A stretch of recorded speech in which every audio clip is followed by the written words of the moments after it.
Hi, this is Andy Bennett from Benetts Safe Gas, and this is a tool talk review of the Wiha. And this is, I can't even read it, automatic stripping tool. There you go, the English is in the tiny version there. Sorry, the box is a bit damaged from being delivered, but this is the unit just here.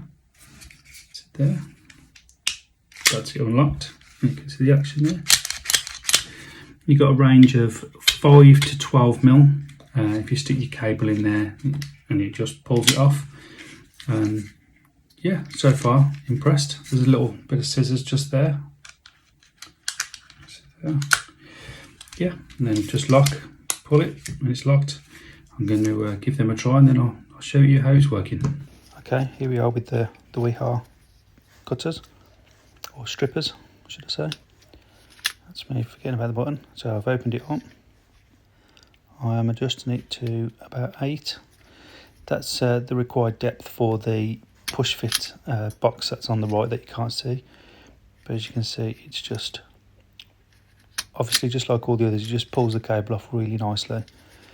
These teeth are quite sharp, but it just effortlessly pulls it off. I did notice that if you were doing a thicker cable, sometimes the sheath's stuck in the top of it. But if you just give it a tap, it just falls straight out. And that's all of them just cut there. Yeah, it's very nice. Easily opens and locks. Throw it in your box. Tiny, in my opinion. Better than some of the big metal ones. That's got the imperial size on the back, so you can adjust